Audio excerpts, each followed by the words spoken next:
Press वार्ता में अपने सभी सहयोगियों के साथ आप सभी का हृदय से स्वागत करता हूं। आज का दिन अत्यंत महत्वपूर्ण दिन है। देश की आबादी के सबसे बड़े राज्य के द्वारा देश के किसी भी राज्य का सबसे बड़ा बजट 2025-26 का आज विधानसभा में प्रस्तुत किया गया है। 2025-26 के इस बजट की कुछ महत्वपूर्ण बातें जो हाइलाइट्स हैं वो क्या हैं, उनके बारे में ही मैं अवगत कराने के लिए यहां पर आपके बीच में आया हूं। आप में से सभी और या ज्यादातर मीडिया से जुड़े हुए बंधुओं ने माननीय वित्त मंत्री जी के बजट भाषण को सुना होगा। बहुत सारी बातें ऐसी होती हैं जो मतवार नहीं हो पाती हैं, लेकिन उनका उल्लेख या तो बजट भाषण पे चर्चा के दौरान हो पाता है या फिर उनका उल्लेख हम लोग इन सभी प्रकार की विशेष प्रेस वार्ता के माध्यम से ही कर पाते हैं। और इसलिए आवश्यक हो जाता है कि उस ओर भी आप सभी का ध्यान आकर्षित हो सके, जिससे जनता जनार्दन तक उन बातों को हम पहुंचा सकें जिसके लिए जनता जनार्दन बड़ी उत्सुकता के साथ प्रतीक्षा करती है। मैं जब 2025-26 का उत्तर प्रदेश का यह बजट आज विधानसभा में प्रस्तुत किया गया है तो मुझे बताते हुए प्रसन्नता की अनुभूति हो रही है कि आदरणीय प्रधानमंत्री श्री मोदी जी के मार्गदर्शन में उत्तर प्रदेश सरकार का यह हमारी सरकार का 9वां बजट है और पिछले 8 वर्ष के अंदर जो कुछ भी सरकार ने कदम बढ़ाए हैं, उत्तर प्रदेश के लिए उठाए हैं, उसके अच्छे परिणाम हम सबके सामने देखने को मिले हैं। मैं इस बजट के प्रस्तुतिकरण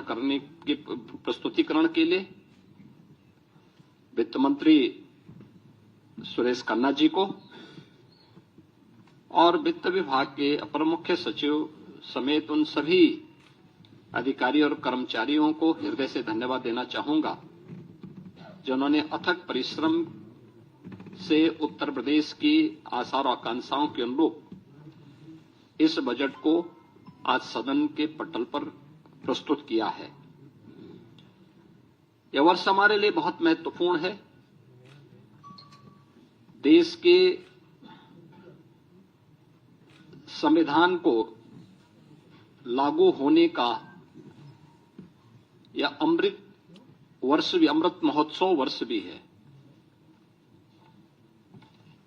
और साथ साथ उत्तर प्रदेश की स्थापना का भी यह अमृत महोत्सव वर्ष है। ये दोनों कार्य जनवरी 1950 में हुए थे और इसलिए 75 वर्ष की शानदार यात्रा के साथ आगामी 25 वर्ष की हमारी क्या योजना हो सकती है,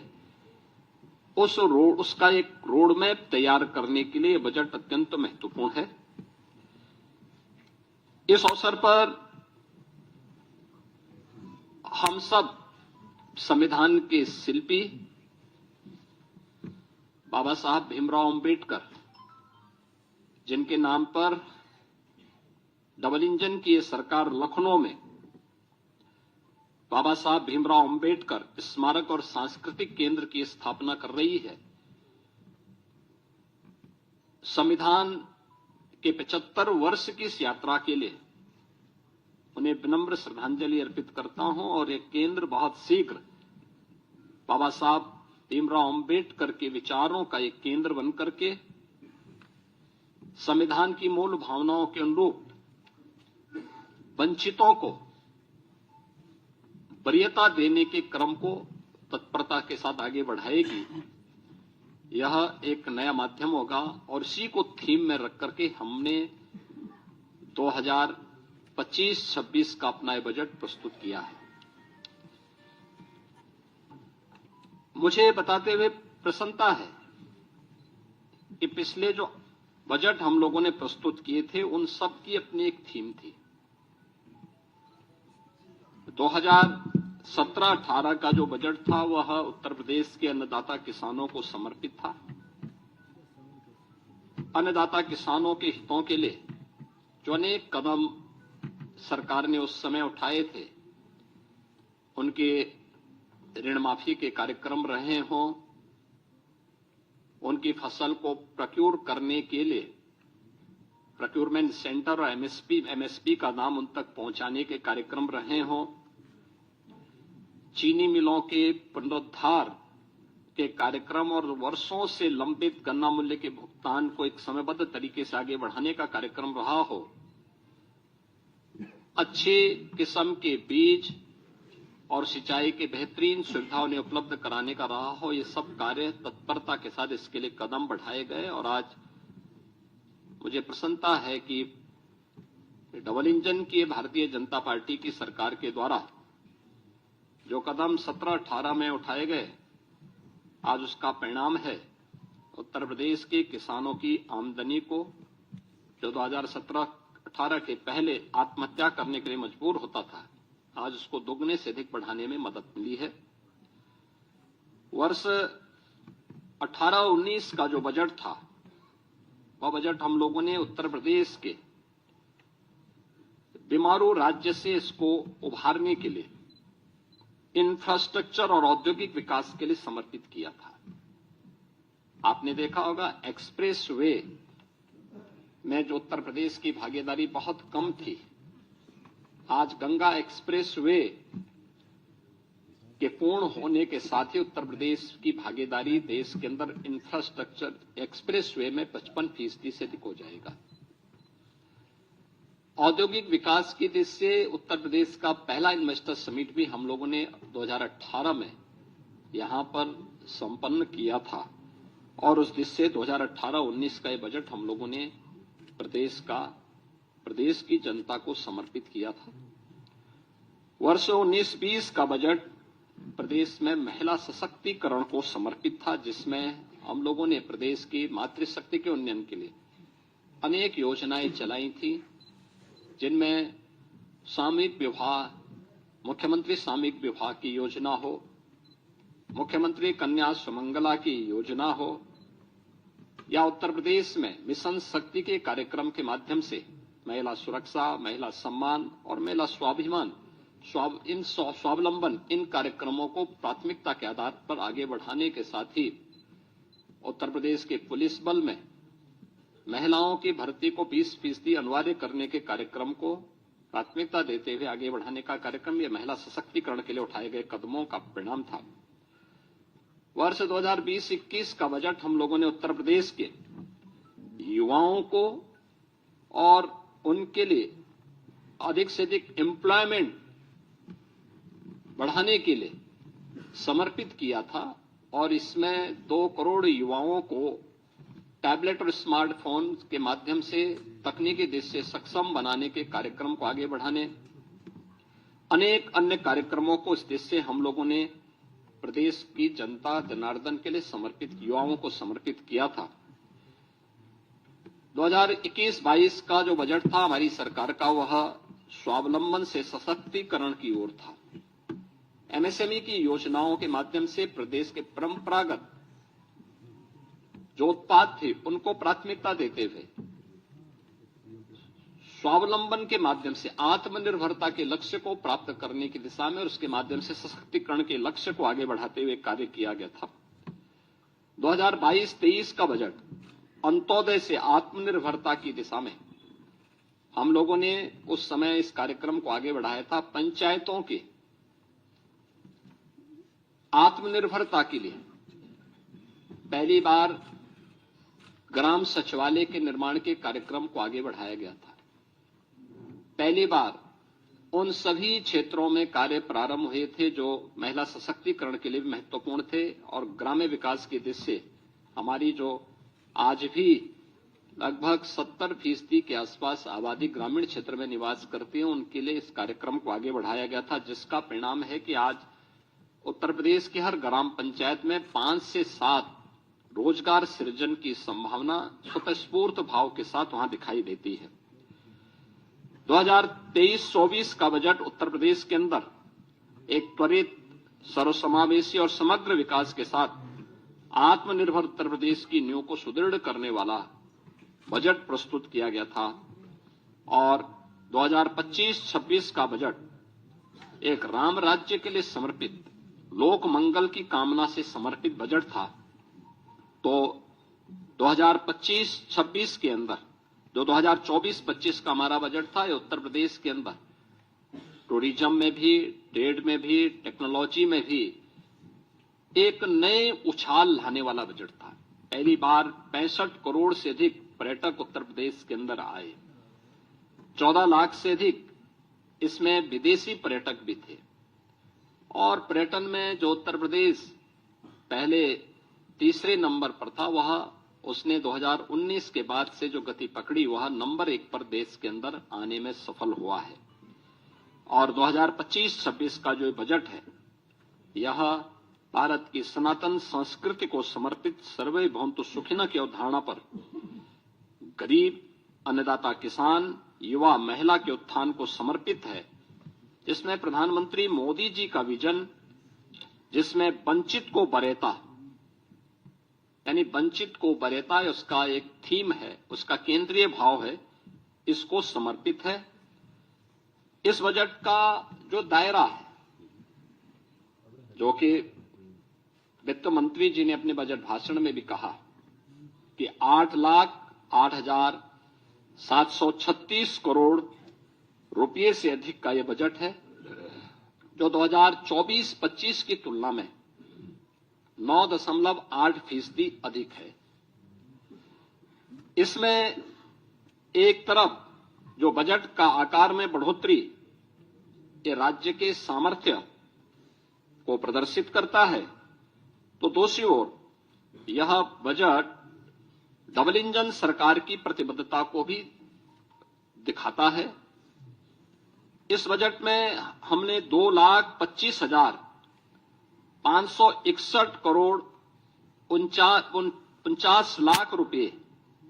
कैपिटल एक्सपेंडिचर के लिए इसमें प्रस्तावित किया है, जिसके माध्यम से इंफ्रास्ट्रक्चर पर धनराशि जो व्यय होगी, इससे अधिक रोजगार की सृजन इसके माध्यम से होंगे और यह अर्थव्यवस्था को सुदृढ़ करता है। हमने प्रदेश के अंदर 2017-18 में जब उत्तर प्रदेश की अर्थव्यवस्था,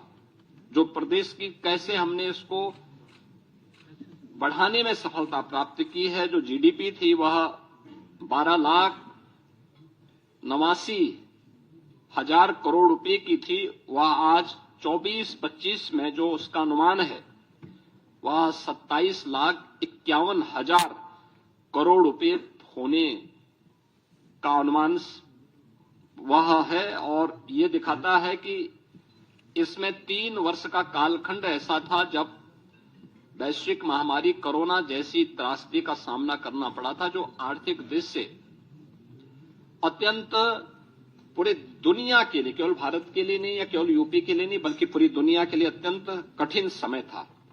और आज उसी का परिणाम है कि 2016-17 में जिस उत्तर प्रदेश की अर्थव्यवस्था देश के अंदर 6ठी-7वीं अर्थव्यवस्था मानी जाती थी, आज उत्तर प्रदेश ने जो लंबी छलांग लगाई है, परिणाम है कि उत्तर प्रदेश आज देश का दूसरी बड़ी अर्थव्यवस्था के रूप में उभरा है। उत्तर प्रदेश के अंदर इसके लिए हमें रेवेन्यू लीकेजेज को समाप्त करने पड़े थे। टेक्नोलॉजी का अधिक से अधिक उपयोग किया गया था।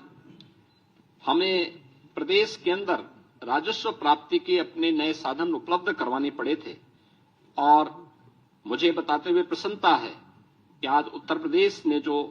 कदम उठाए हैं, 22-23 हो, 23-24 हो या 24-25 के दौरान देश के सभी राज्यों में उत्तर प्रदेश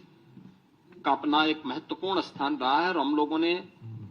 अपने राजस्व प्राप्ति करने के लिए जो कदम बढ़ाए हैं वह अत्यंत सराहनीय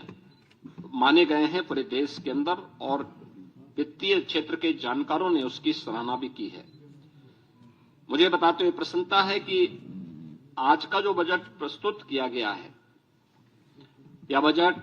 जो कुल राजकोषीय घाटा है वह सकल राज्य घरेलू उत्पाद का, यानी जो FRBM की जो लिमिट है रिजर्व बैंक ने घोषित की है 3% के अंदर, वह 2.97% है और यह एक वित्तीय प्रबंधन की दृष्टि से एक बेहतरीन कदम माना जा सकता है। राज्य सरकार का बहुत व्यवस्थित वित्तीय प्रबंधन इसको मान सकते हैं। राजकोषीय अनुशासन का भी एक उत्कृष्ट उदाहरण यह अपने आप में है। मुझे ये बताते हुए प्रसन्नता है कि जो नीति आयोग के द्वारा राज्यों की राजकोषीय स्थिति के संबंध में जो उनकी रिपोर्ट आई है, उस रिपोर्ट के अनुसार भी उत्तर प्रदेश को फ्रंट रनर यानी अग्रणी राज्य के रूप श्रेणी में रखा गया है। यह पहली बार आया है। 2018-19 से 2022-23 की अवधि में जो प्रदेश का जो फिजिकल हेल्थ इंडेक्स है वह 8.9 अंकों में इसमें बढ़ोतरी हुई है। व्यय की गुणवत्ता में सुधार हुआ है। 18 में 13वीं अवधि में पूंजीगत जो व्यय था वह 8.8% से 19.3% के मध्य रहा है और इस अवधि में यह अनुपात देश के प्रमुख राज्यों में औसत अनुपात से जो एवरेज रेशियो था उससे अधिक यूपी का रहा है।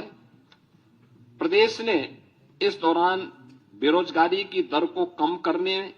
में सफलता प्राप्त की है और अत्यधिक रोजगार के सृजन करने में भी प्रदेश ने सफलता प्राप्त की है।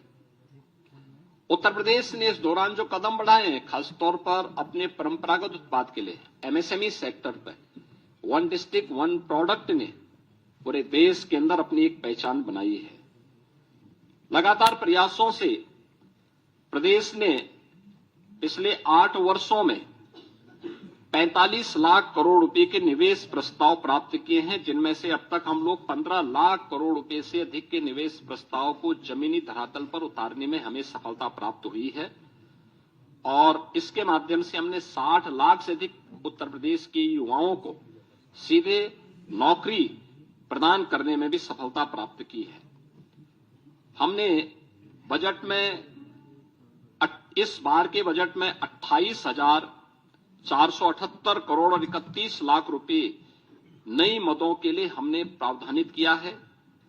जिसमें अवस्थापना विकास के लिए 1,79,131 करोड़ 4 लाख रुपए प्रस्तावित किया है, जो कुल बजट का 22% है। इसमें ऊर्जा क्षेत्र के लिए, सिंचाई के लिए, भारी और मध्यम उद्योग के लिए, नगर विकास के लिए, आवास एवं शहरी नियोजन के लिए और नागरिक उड्डयन के लिए यानी एयर कनेक्टिविटी को और बेहतर बनाने के लिए यह कदम बढ़ाए गए हैं। शिक्षा क्षेत्र में कुल बजट का उत्तर प्रदेश के अंदर शिक्षा के लिए 1,06,360 करोड़ रुपए का प्रावधान किया गया है, यानी जो कुल बजट का 13% है। आप देखते होंगे कि अक्सर शिक्षा के लिए 6% बजट की मांग होती है। उत्तर प्रदेश देश के उन राज्यों में जो 13% केवल शिक्षा पे खर्च कर रहा है। कृषि क्षेत्र में हम लोगों ने जो बजट के लिए प्रावधान किया, जिसमें कृषि और उसके सहायक सेक्टर हैं, जिसमें कृषि है, उद्यान है, पशुधन है, दुग्ध विकास का है, मत्स्य है, सहकारिता है, ग्राम्य विकास, पंचायती राज, नमामि गंगे और ग्रामीण जलपूर्ति का है। इसमें 89,353 करोड़ रुपए प्रस्तावित किया है, जो कुल बजट का 11% है। चिकित्सा क्षेत्र के लिए यह सेक्टर अत्यंत महत्वपूर्ण सेक्टर है। इसके लिए भी प्रदेश सरकार ने 50,550 करोड़ रुपए का प्रावधान किया है, जो कुल बजट का 6% है। इसी प्रकार से हम लोगों ने जो यूनियन बजट में जो अभी केंद्रीय बजट जो देश की संसद में अभी पारित हुआ है, इसमें प्रत्येक जनपद में कैंसर डे केयर सेंटर की घोषणा की गई है और इसके लिए उत्तर प्रदेश सरकार ने अपने प्रस्ताव को भी किया है और बजट में हमने उसके लिए आवश्यक धनराशि की व्यवस्था भी की है कि जिससे हर एक जनपद में हम एक पहले ही फेज में कैंसर रोगियों के लिए डे केयर सेंटर की स्थापना करने की दिशा में कदम बढ़ा सकें। यह हम लोगों ने इस दिशा में आगे बढ़ाया है। मुझे बताते हुए प्रसन्नता है कि इस बजट में होमगार्ड, पीआरडी जवान, ग्राम चौकीदार, शिक्षा मित्र, बेसिक शिक्षा विभाग के अनुदेशक, आशा वर्कर, आंगनबाड़ी, एएनएम और संविदा से जुड़े हुए उन सभी कार्मिकों को जितने भी स्वच्छता के कार्यक्रम के साथ जुड़े हुए कार्मिक हैं, इन सभी कार्मिकों को हम लोगों ने अनिवार्य रूप से 5 लाख रुपए के आयुष्मान भारत का कवर हर वर्ष देने की बड़ी योजना को भी आज के इस बजट में उसका प्रावधान किया है और इसमें 5 लाख रुपए तक की उनको निःशुल्क स्वास्थ्य की सुविधा उत्तर प्रदेश में मुख्यमंत्री जन आरोग्य योजना के माध्यम से देने की घोषणा इसमें की गई है। मुझे बताते हुए प्रसन्नता है कि समाज कल्याण विभाग के लिए बजट में 35,863 करोड़ रुपए की व्यवस्था की गई है, जिसमें अनुसूचित जाति, जनजाति, पिछड़ा वर्ग, दिव्यांगजन सशक्तिकरण, महिला और बाल विकास के लिए यह धनराशि उपयोग में आएगी। छात्रवृत्ति के लिए 4,720 करोड़ रुपए की व्यवस्था की गई है और निर्धन व्यक्तियों की पुत्रियों की शादी के लिए 900 करोड़ रुपए की व्यवस्था और सामाजिक पेंशन के लिए जो व्यवस्था की जाती है उसमें 13,448 करोड़ रुपए का प्रावधान इसमें किया गया है। मित्रों, इंफ्रास्ट्रक्चर के लिए अब उत्तर प्रदेश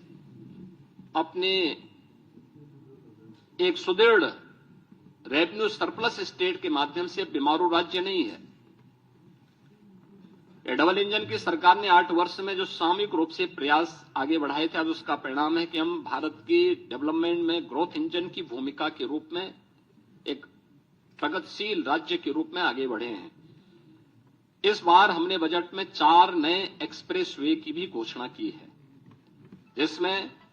आगरा लखनऊ एक्सप्रेस वे से गंगा एक्सप्रेस वे से आगरा लखनऊ एक्सप्रेस वे तक यानी बाया हरदोई फर्रुखाबाद तक, इसको हम लोगों ने एक तो इसके लिए बजट का प्रावधान किया है। दूसरा, गंगा एक्सप्रेस वे को प्रयागराज से मिर्जापुर, वाराणसी, चंदौली और पूर्वांचल एक्सप्रेस वे के साथ जोड़ते हुए फिर पूर्वांचल एक्सप्रेस वे को इसी मार्ग से ले जाते हुए शक्तिनगर सोनभद्र तक जोड़ने के लिए भी एक घोषणा इसके साथ हम लोगों ने की है, जिसमें बिंद एक्सप्रेस वे के रूप में हम इसको जोड़ने जा रहे हैं। गंगा एक्सप्रेस वे को मेरठ से हरिद्वार तक जोड़ने के लिए भी हम लोगों ने इसमें आज के इस बजट में इसके लिए धनराशि की व्यवस्था की है और गंगा एक्सप्रेस वे को ही हम लोगों ने बुंदेलखंड एक्सप्रेस वे के साथ जोड़ने के लिए भी धनराशि की व्यवस्था आज के इस बजट में प्रस्तावित की है। प्रयागराज में महाकुंभ के अवसर पर इस बार हमारे जो अनुभव रहे हैं उसको देखते हुए हम लोगों को ये अनुभव हुआ है कि वहां पे आवागमन को और सुगम बनाने के लिए 2 नए ब्रिजेज बनाने बहुत आवश्यक हैं। एक शास्त्री ब्रिज के साथ पैरेलल गंगा नदी के ऊपर और एक यमुना नदी के ऊपर जो नैनी में सिग्नेचर ब्रिज है उसके पैरेलल एक नए ब्रिज बनाने के लिए इसके लिए भी धनराशि की व्यवस्था हमने यहां पर की है। मुझे बताते हुए प्रसन्नता है कि मॉडर्न टेक्नोलॉजी में लखनऊ को आर्टिफिशियल इंटेलिजेंस के एक केंद्र के रूप में, एक हब के रूप में विकसित करने के लिए भी धनराशि की व्यवस्था यहां पर की गई है। इसके अलावा प्रदेश के अंदर प्रत्येक मंडल स्तर पर प्रदेश सरकार ने एक एक कन्वेंशन सेंटर, ये कन्वेंशन सेंटर जो भी हमारे बनेंगे जिसमें बड़े पैमाने पर हम लोग वहां के सार्वजनिक कार्यक्रमों को आयोजित कर सकेंगे, इनके निर्माण के लिए हम लोगों ने धनराशि का प्रावधान किया है। और ये सभी नगर निगमों में, खासतौर पर प्रदेश के अंदर सभी नगर निगमों में और खासतौर पर उन नगर जो हमारे कमिश्नरी हेडक्वार्टर हैं उन पे पहले चरण में हम इसको करने जा रहे हैं। प्रत्येक ग्राम पंचायत में एक उत्सव भवन बनाने के कार्यक्रम को भी बजट में प्रावधान किया गया, जिसमें शादी ब्याह के हैं, कोई मांगलिक कार्यक्रम है, कोई सार्वजनिक कार्यक्रम ग्राम पंचायत स्तर पर करने हो, तो यह एक नई उपलब्धि ग्राम पंचायतों को उपलब्ध करवाई गई है। यह कार्यक्रम भी हम उसको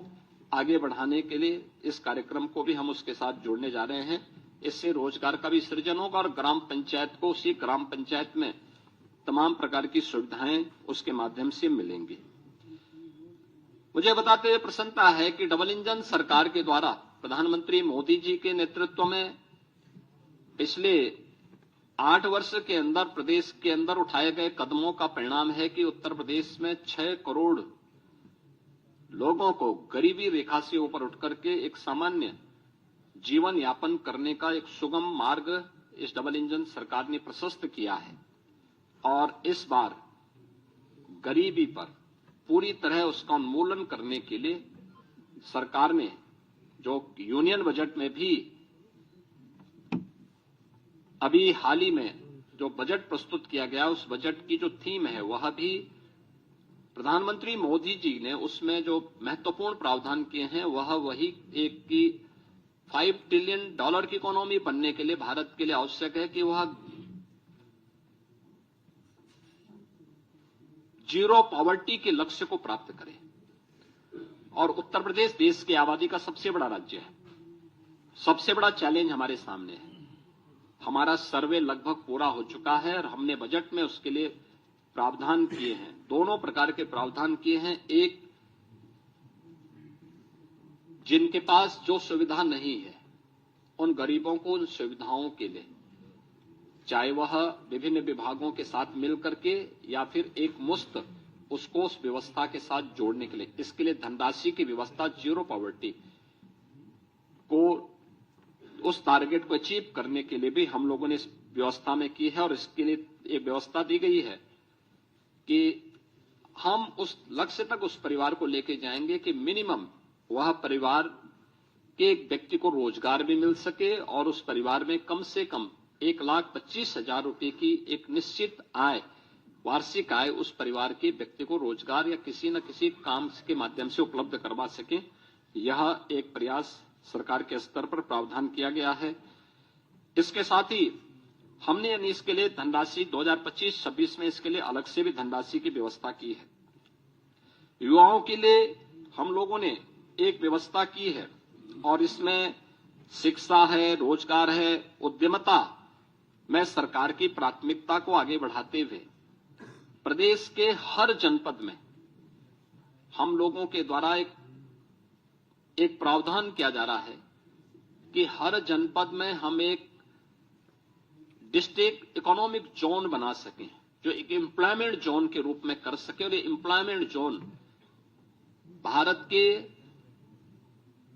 अखंड भारत के शिल्पी लौह पुरुष सरदार वल्लभ भाई पटेल के रूप में जाने जाएंगे, जो प्रदेश के युवाओं को उन्हीं के क्षेत्रों में वहीं पे रोजगार के साथ जोड़ने में भूमिका, और ये अलग अलग प्रकार के होंगे, खासतौर पर अलग अलग प्रकार के कार्यक्रमों के साथ जुड़ेंगे।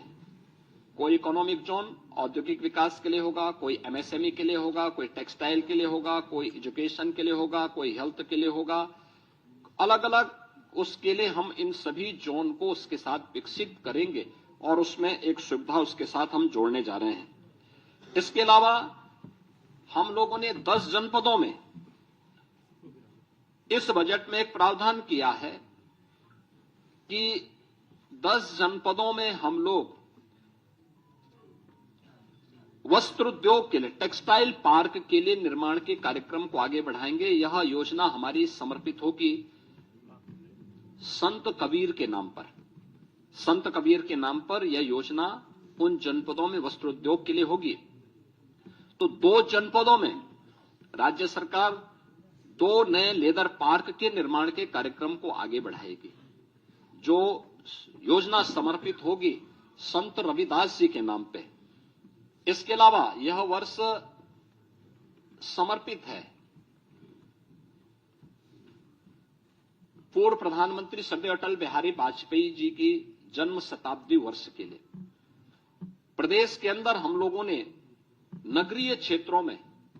पुस्तकालयों के निर्माण के कार्यक्रम को जो प्राथमिकता के आधार पर हम आगे बढ़ाने जा रहे हैं, उन कार्यक्रमों को इस बजट में हमने व्यवस्था भी की है। यह सभी अटल नगरीय क्षेत्रों में पुस्तकालय और उनके नाम पर ही एक डिजिटल लाइब्रेरी का निर्माण उन नगरीय क्षेत्रों में होने जा रहा है। इसके अलावा बजट में एक और चीज का प्रावधान किया गया है कि प्रदेश के अंदर आउटसोर्सिंग से जुड़े हुए जितने भी कार्मिक होंगे उनके न्यूनतम मजदूरी को सुनिश्चित करने के लिए प्रदेश के अंदर हम लोगों ने एक व्यवस्था की है कि वह एक व्यवस्था के साथ हम लोग करने जा रहे हैं कि जिससे एक हम लोग प्रदेश के अंदर ही उस प्रकार की एक व्यवस्था करेंगे कि जिससे न्यूनतम पारिश्रमिक उन कार्मिकों को 16,000 से लेकर के 18,000 के दायरे में सीधे उनके अकाउंट में मिल सके। और इसके लिए एक निगम का गठन करने के बाद इस कार्यक्रम को सीधे राज्य सरकार अपने माध्यम से इसको संचालित करेगी। आउटसोर्सिंग की कोई भी कंपनी होगी केवल सेवा के रूप में, आउटसोर्सर के रूप में जो शुल्क उसका होगा उसको राज्य सरकार अलग से अदा करेगी, लेकिन धनराशि ये पूरी की पूरी कार्मिक के खाते में जानी चाहिए। इस योजना के इसके साथ हम लोग जोड़ने जा रहे हैं। इसके अलावा मुख्यमंत्री युवा उद्यमी विकास अभियान, यह एक बड़ी योजना है और मुझे बताते हुए प्रसन्नता है कि अभी हाल ही में उत्तर प्रदेश स्थापना दिवस के अवसर पर हम लोगों ने इसको लॉन्च की थी। अभी 1 महीना भी इसका पूरा नहीं हुआ कि योजना की प्रगति और प्रोग्रेस से आप जान सकते हैं कि अभी 98,000 से अधिक युवाओं ने इसमें आवेदन किया है। 76,000 आवेदन बैंकों को प्रेषित किए जा चुके हैं। 16,000 मामलों में ऋण स्वीकृत हो चुके हैं। 6,000 ऋण वितरित भी किए जा चुके हैं। और आगामी वर्ष के लिए हम लोगों ने फिर से 1 लाख ऐसे युवा उद्यमी के लिए भी धनराशि की व्यवस्था राज्य के बजट में की है। 1,000 करोड़ रुपए की बजट की व्यवस्था इसके साथ हम लोगों ने की है। उत्तर प्रदेश वानिकी के क्षेत्र में हम लोगों ने काफी प्रगति की, यानी वन आच्छादन उत्तर प्रदेश के अंदर बढ़ा है। और वन आच्छादन बढ़ाने के जिस लक्ष्य को देश के अंदर जिन राज्यों ने सर्वाधिक प्रगति की है, पिछले 8 वर्ष में हमारी सरकार ने 210 करोड़ वृक्षारोपण के बृहद लक्ष्य को प्राप्त किया है। गत वर्ष देश के अंदर एक पेड़ मां के नाम इस कार्यक्रम को भी हमने बहुत अच्छे ढंग से आगे बढ़ाया था, जिसमें 36 करोड़ से अधिक वृक्षारोपण के कार्यक्रम को हम लोगों ने आगे बढ़ाया। इस पे रिसर्च के लिए एक नए विश्वविद्यालय की स्थापना के लिए और साथ साथ वानिकी विश्वविद्यालय के साथ साथ वो औद्यानिक भी बन सके, यानी औद्यानिक उसको भी हम आगे प्रमोट कर सकें, इसके लिए एक विश्वविद्यालय के निर्माण के लिए भी हम लोगों ने धनराशि की व्यवस्था इसमें की है। और यह कार्यक्रम अब तक आगे बढ़ने जा रहा है। खासतौर पर एक नया कार्यक्रम अन्नदाता किसानों के लिए जो हम करने जा रहे हैं, उन्नत किस्म का बीज उन्हें प्राप्त हो। यह लखनऊ में हम लोग उसे एक सीड पार्क का निर्माण करने जा रहे हैं। यह सीड पार्क भारत के पूर्व प्रधानमंत्री और किसानों के मसीहा चौधरी चरण सिंह जी के नाम पर समर्पित होगा। और इसके लिए भी 251 करोड़ रुपए की व्यवस्था हम लोगों ने इस बजट में इसका प्रावधान किया है। अन्नदाता किसानों के लिए हम लोगों ने 26 जनपदों में यूपी एग्रीज के अंतर्गत 4,000 करोड़ रुपए की निवेश करके कृषि क्षेत्र में क्रांतिकारी बदलाव लाने के लिए एक कार्यक्रम को आगे बढ़ाया है। ऐसे ही छाता की चीनी मिल को उसके क्षमता विस्तार के लिए धनराशि की व्यवस्था की है और पिपराइच की चीनी मिल के लिए भी वहां पे एक इंटीग्रेटेड शुगर कॉम्प्लेक्स में डिस्टिलरी के निर्माण के लिए भी धनराशि की व्यवस्था यहां पर की है। प्रदेश के अंदर हर जनपद की एक प्रमुख मंडी में पहले चरण में किसानों के लिए एक सेंटर यानी उनके लिए एक विश्रामालय और विश्रामालय के साथ साथ एक कैंटीन अन्नपूर्णा कैंटीन जो माता सबरी के नाम पर समर्पित होगा। तो इसके निर्माण के कार्यक्रम को भी हम लोगों ने इसमें व्यवस्था की है, जिसमें उन्हें बहुत कम दाम पर भोजन की थाली वहां उपलब्ध हो सके, इसकी व्यवस्था की है। तो मुख्यमंत्री कृषक दुर्घटना बीमा योजना के अंतर्गत भी किसान हो, किसान के परिवार के सदस्य हो या फिर अन्नदाता किसानों से जुड़े हुए जो अन्य उनके सहयोगी किसान होते हैं, इन पर किसी भी आपदा के कारण उनके दुर्भाग्यपूर्ण मृत्यु होने पर उन्हें 5 लाख रुपए की बीमा कवर को मुख्यमंत्री कृषक दुर्घटना बीमा योजना के साथ जोड़ा है, जिसमें 1050 करोड़ रुपए का व्यवस्था किया गया है और निराश्रित गोवंश के रख रखाव के लिए भी 2000 करोड़ रुपए का व्यवस्था हम लोगों ने इस बजट में प्रस्तावित किया है। प्रदेश के अंदर मेधावी छात्र छात्राओं के लिए स्कूटी की एक स्कीम हम लोग इस बजट में प्रावधान किए हैं, जिसके लिए 400 करोड़ रुपए की व्यवस्था की गई है, जिसमें महारानी लक्ष्मीबाई के नाम पर इस योजना को प्रदेश सरकार चलाएगी और इस कार्यक्रम को हम आगे बढ़ाने जा रहे हैं। मुख्यमंत्री सामूहिक विवाह की योजना 51,000 रुपए से बढ़ाकर के 1 लाख रुपए का प्रावधान, और इसके लिए भी हम लोगों ने अब तक 4 लाख से अधिक गरीब बेटियों की शादी इसके माध्यम से की है। अब इस राशि को बढ़ाकर के किया गया, इसके लिए धनराशि का प्रावधान किया गया है। इसके अलावा अब तक विधवा पुनर्विवाह में जो प्रोत्साहन राशि थी वो 11,000 थी और जो निराश्रित महिलाएं थी उनकी पुत्रियों के लिए जो सहायता दी जाती थी उसकी राशि 10,000 थी। अब इसको ही बदल करके हमने उसको 1-1 लाख कर दिया है। 1-1 लाख की राशि हम लोग विधवा विवाह के लिए यानी पुनर्विवाह के लिए और विधवा महिलाओं की यानी निराश्रित महिलाओं की जो पुत्रियां थी उनकी शादी के लिए भी अनुमन्य सहायता की राशि को 1 लाख रुपए तक करने के लिए हम लोगों ने कार्य किया जा रहा है, प्रावधान किया गया है। मुझे बताते हुए प्रसन्नता है कि इस बजट में हम लोगों ने उत्तर प्रदेश के अंदर 7 जनपदों वाराणसी, मेरठ, प्रयागराज, गोरखपुर, कानपुर, झांसी, आगरा में श्रमजीवी महिलाओं के लिए यानी कामकाजी महिलाओं के लिए हॉस्टल बनाने के कार्यक्रम को भी इस बजट में प्रावधान किया है। यह योजना समर्पित होगी पुण्य श्लोका माता अहिल्याबाई होलकर के नाम पर। माता अहिल्याबाई होलकर का ये 300वां जन्म जयंती वर्ष है। उनकी स्मृति को नमन करते हुए योजना हम इसके साथ करने जा रहे हैं और इसके साथ ही आंगनबाड़ी कार्यकर्ती और सहायकों के अतिरिक्त मानदेय के लिए भी 971 करोड़ रुपए की व्यवस्था इस बजट में हम लोगों ने यहां पे प्रावधान किया है।